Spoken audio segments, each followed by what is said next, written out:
at some point we discussed colors with a blind student. And I came into the classroom in English and I said, today is a white day. And a white day for me feels cold. Snow is falling on my face and it's very slippery outside. Yeah. What's a yellow day for you? And then they described a sunny day. And the blind student added purple. The concept behind this is synesthesia, so you activate all other senses that you have. You're listening to Speaking of Language, a podcast recorded at the Language Resource Center at Cornell University. I'm Dan Gable, Technology Manager for the LRC. Each week, we explore a topic related to language pedagogy and second language acquisition. This week on Speaking of Language. Mona Eikel-Pohen joins our podcast to talk about language learning and disabilities and some strategies and considerations for creating inclusive classrooms. Welcome to a new episode of Speaking of Language. I'm Angelika Kramer, the director of the Language Resource Center at Cornell University. Today, we welcome Mona Eikel-Pohen in the studio.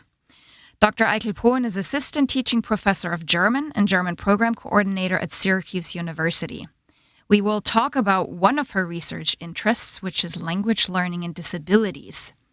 Welcome to Speaking of Language, Mona. Thank you for having me. Can you tell us a little bit about your own path with language learning? A little bit more about yourself so that our listeners know who you are and what you do. Yeah, well, my first language is German, hence the accent, but I don't want to get rid of because it's my trademark by now. I learned English in middle and high school and then studied English and German literature in Germany at Ruhr-Universität Bochum and then did my teacher's exam for English and German in Paderborn in Germany. Worked at schools in Hanover, Germany, and in Southend-on-Sea in England, and in the German school in Washington, D.C., where I taught German only. And then had time at my hand to do my PhD, and did my PhD in German literature, focusing on translation of Uwe Jonsson's Jahrestage. Okay. But missed teaching and ended up teaching German as a foreign language, which turns out is exactly what I wanted to do with my life. And in between, I also studied theater or performance for high school, and I tried to include that in my teaching and focus my research on that. Okay. But I never had the time for that, not for that. It's always something else coming up between translation, disability, and theater. So, how did your interest in language learning and disabilities, how did that come about? That's a good question. And I didn't wake up one morning and think this is my new research, but a week before I got my contract at Syracuse University, I learned, or a week before classes started, that I would have a student with blindness. And I thought, okay, so that means no access to textbook, no access to PowerPoints, no access basically to everything we use on a daily basis, like writing words on the blackboard. Sure. And I freaked out and I asked myself, what do I do? And I contacted people at the School for the Blind in Germany, in Marburg, and all kinds of sources I could come up with. But most of them said, well, no, we don't teach foreign languages because it's too hard. And I thought that's unfair. Yeah, because just because you're blind, it doesn't mean that you're not able to speak. Why should you not be able to speak a foreign language? That didn't make sense to me. And the other thing was I knew I would have to work with the situation for the next semester or two or even more. Yeah. So if there was no research, why not collect everything I have and make the best out of it for everyone else who might come into similar situations. And whenever I went to conferences and there was just the slightest mention of disability, I would say, how about blindness and how do you deal with that? And usually people didn't have answers but would ask me their questions as if I were an expert, which I really wasn't and still am not. Yeah, but that's how it all started, and that was a very exciting journey, I would say. A very humbling experience as well. Yeah. So was it successful? Were you able? Did the students stay in your class? I don't know how to define successful. The student took 2 years of German. Oh, wow. Okay. So if you want to call that a success, Yeah. yes. But all the trial and error that the poor student had to go through and all the very creative teaching and failures and non-functioning things, Yeah. I would not describe as success, but as a huge burden for the classes as a whole, for the student in particularly, and for me as well. Yeah. So I would say 50-50, Okay. 50% success, 50%... Well, learning experience, right? Yeah, of course. Yeah, that's why I'm here now, right? Because I can say I learned from that. But at the same time, in a later semester, I had a student with mental disability and all my fanciful methods and ruminations don't hold for anything or are not even important. Yeah, yeah. So that's another thing to tap into. Uh-huh. Yeah. Well, yeah, and of course there are different disabilities that students may have, and that will have an impact on your teaching practices. It had, most of all, the experience has an impact on how I define disability. I would say everybody is disabled in one way or another. It starts with my aging eyes, so then I need to take off my glasses to read, which I find super annoying. Yeah. And that's not even considered a disability. It's just aging, right? To if students have a cold, they don't hear well. If they cough all semester, they cannot speak. That is nothing that needs diagnosis or is diagnosed. And going further to students who stutter, students who have synesthesia, so looking at a white sheet of paper is a constraint for them, disables them from reading what's on a sheet. That's not on our screen most of the time. So disability is more than just the letter from the Office of Disability, but it's everywhere. And on certain days, we have more or less disabilities. And switching my point of view and saying this is just what everyone have. So we need structures and strategies that serve not only the student with a letter, it's so-called letter of recommendation, the student with a... Yeah.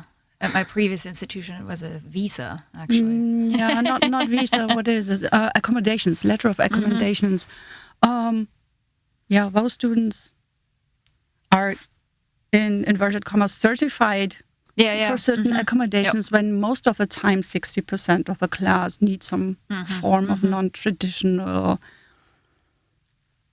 strategies in the teaching or methods that are not the usual one. For example, yesterday I had a student who forgot their glasses and who's more of an introvert and definitely doesn't want to sit close to the screen because that's kind of embarrassing and would be squinting all the time.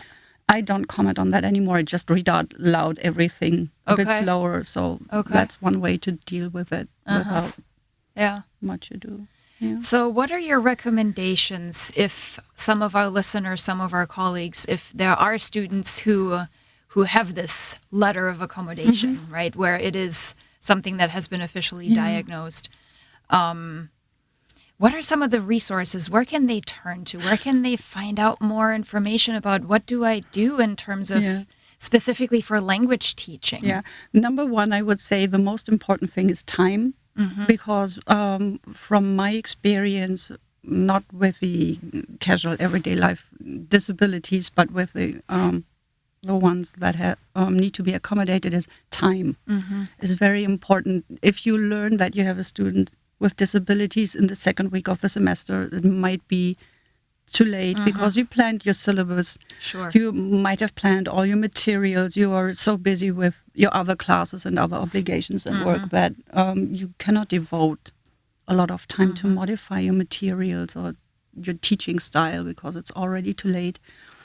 So knowing ahead, so as soon as students enroll, you should know at least 6 weeks ahead because it gives you time to do research if there's a disability that nobody else on campus has ever dealt with. And the first people to contact is certainly the Office of Disabilities. They have good resources, and if they don't have resources, they usually have the means to procure the resources. For example, in our case, We figured out, since the blind student wasn't only blind, but on very bad day, he or she wasn't able to hear very well. We transcribed most PowerPoints that are used into Braille. But in order to do that, you need 2 or 3 days. Yeah. For someone to do that, and that person needs to be trained in doing that, and that person also needs to know that American or English Braille is different from French Braille, is different from German Braille, has different, I don't know if it's called symbols, but different elements, and that an umlaut, for example, the little 2 dots on an A, you cannot just leave out, or that spelling in German, you use capital letters for nouns, which you don't do in French or in English. Need to be capitalized in the Braille version. Oh, interesting. So it's much more intricate than you would think, and you need much more time than you would think. Or, for example, if you would like to include the latest news that you heard on the radio in the morning, and you want to come to class and you want to show the corresponding newscast from the country whose language you teach, you need to keep in mind a blind student cannot see what's going on screen, and not everything. So since September 2018, there is a new rule, at least for in the German-speaking world, that public TV has to add audio description to movies. The same way there is sign language for news that has been around forever. So new movies even on Netflix have that now. So you, for example, you see somebody coming down the stairs, and the voice is, a man is walking down the stairs. He looks to the right. Okay. And that is very helpful. I also figured out, if I show a movie in class that has this audio description, I show it no matter if there's a blind student or not, because it means much more language to listen to and much more vocabulary to learn. When they see a staircase means Treppe in German, and they might not have known that before. It's unusual for students, but they like it.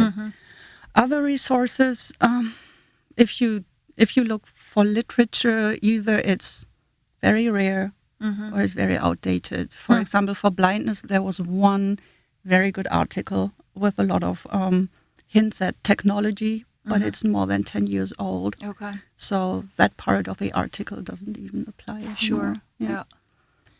Well, and so there are not a lot of resources. That's the issue. You have an article coming out here in the AATG journal, Die Unterrichtspraxis Teaching German, soon. So we'll make sure to provide a link to that publication once that is out.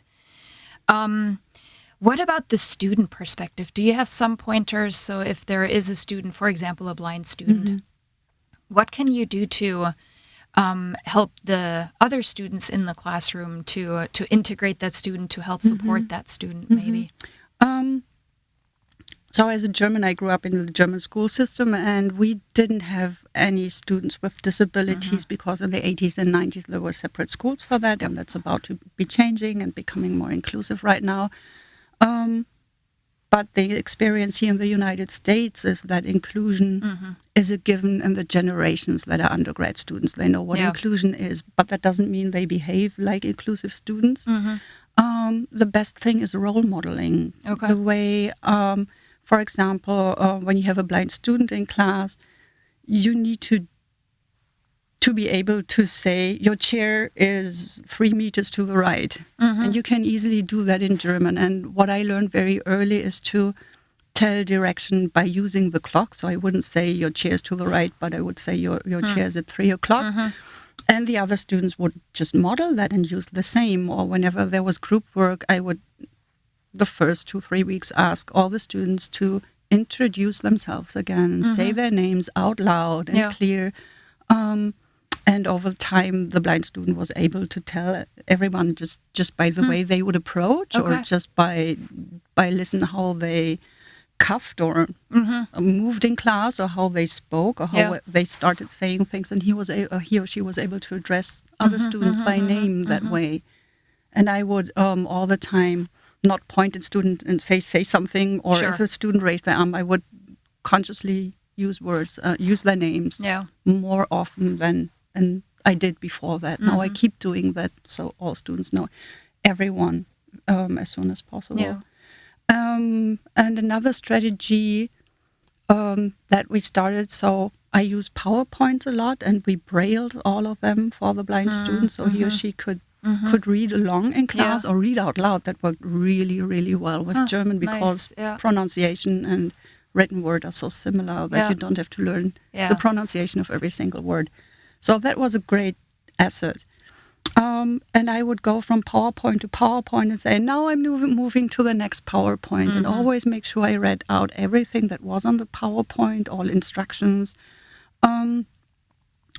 Some days the student had a readable braille display. That is, I don't know if people know what that is. It's this little machine that you see blind people with that brings up the dots so the blind person can feel the words. And in addition, he or she would have a laptop with voiceover or JAWS that would read out the words. However, if the material isn't prepared right, it reads the wrong language with the wrong accent, which doesn't really help. Oh, wow. But the images, you can tag the images and add description to that, so he or she could see the images. Or I would ask other students to describe what they saw. Especially the funniest thing is whenever I showed a short video, I would ask, we started with a music video. I would invite all students to yell out loud what they saw in the video. Okay. And the blind student would be able to have a concept of what was going on when there was no text. Yeah. Some literature says you can have another student sit next to the blind person and whisper into the ear, but my student decided that he or she didn't like that at all, because it would just cause an additional, it would distinguish them from the other students and create more sound in the class, and they didn't like that at all. So that didn't happen. So we did this out loud thing, and that's the funniest game ever, and it's a big challenge. I still do that in classes with no blind students. I pair two students up. One can see the screen, the other one cannot, and the seeing one needs to describe what's happening. It's a challenge. Interesting. Yeah. So one thing that stuck with me that you said earlier was that as educators, we kind of have to flip our thinking, right, and change our approach to what is a disability, and that really all of us bring some kind of a disability to the table here. So if there is one piece of advice, other than, I mean, you already mentioned the biggest element is time, right, and maybe keeping an open mind. But what else is the biggest thing to consider if we are faced with? Yeah, I call that, I think it's called multimodality. Initially, when I started to work with a blind student in class, I thought, okay, seeing doesn't work, but the 4 skills, reading, writing, listening, and speaking, need to be addressed. How do I do that if somebody is blind? How do I do that if somebody is deaf? Yeah. How do I do that? Then I had a student with partial blindness or very nearsightedness. How do I address that on top of everything else? And I figured out if I present all materials in as many ways as possible.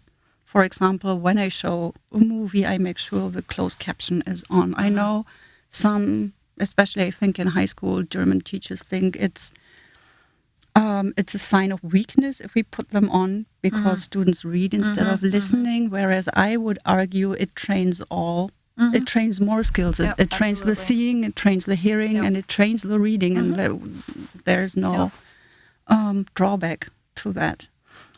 And I tried, so with all the methods I usually use, because I think we all have a big pool or toolkit of methods that we use more often than others.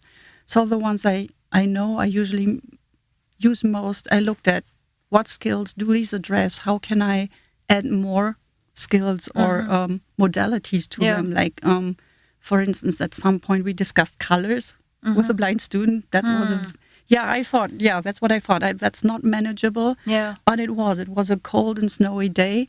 And I came into the classroom in English and I said, today is a white day. And a white day for me feels cold. Snow is falling on my face and it's very slippery outside. Yeah. What's a yellow day for you? And then they describe a sunny day. And the blind student added purple and told the class what purple meant for them. Meant for them, and the concept behind this is synesthesia. So you activate all other senses that you have, and you get the concept. And that was such a revealing moment that just because you don't see doesn't mean you don't have a concept of something. Sure. So that was nice for the group as a whole. Multimodality, and if there are methods I use that only address one mode, for example, seeing, then maybe I shouldn't use that method in the classroom, or make sure that seeing with my eyes can be replaced by reading in Braille, or having at least a source where I can listen to. So that's the concept behind it. And the concept that is connected with that is universal design, which comes from architecture, basically. And most people know one or two concepts already. For example, if you are at a curbstone, the curbstones are flattened and have these little dots. So blind people with their canes can feel where the curbstone ends and don't have to fall down a steep curbstone. But it's called universal design because basically joggers and people with strollers and bikes, everyone benefits from it. So that's the universality behind it. And there are 7 principles that I cannot talk about by heart. If I had my laptop, I could open them. And if you try to see all your methods and materials from the perspective of universal design, you make everything more accessible. And certain material becomes or receives more value than you initially thought you would, like this films and audio descriptions that I mentioned. Yeah. Great. Wonderful. Well, I think you've given us a lot to think about. Definitely looking forward to seeing your article in print. I think that will be a good resource for people to start having something current, a current article on the topic. So Mona, thank you so much for joining us today on the podcast. Yeah, and thank you again for having me. Absolutely. Next week, our Media Development Manager, Sam Lupowitz, will speak with Andrew Campana. Dr. Campana is a Cornell Presidential Postdoctoral Fellow in Asian Studies and is currently working on a book on Japanese poetry across media. Andrew and Sam will talk about the intersection of poetry, gaming, new media, and language. Until then, auf Wiederhören! The Language Resource Center is located on the ground floor of Stimson Hall on Cornell's main campus in Ithaca, New York. Check us out on the web at lrc.cornell.edu or look for Cornell LRC on Facebook and Twitter. Speaking of Language is produced by Sam Lupowitz and Dan Gable. Recorded by Sam Lupowitz. Original music by Sam Lupowitz, Dan Gable, and Joe Gibson. Thanks also to the College of Arts and Sciences at Cornell University. As a reminder, the ideas and opinions expressed on this podcast do not reflect those of the College of Arts and Sciences or any other official entity of Cornell University. We thank our listeners and do stay tuned for our next episode.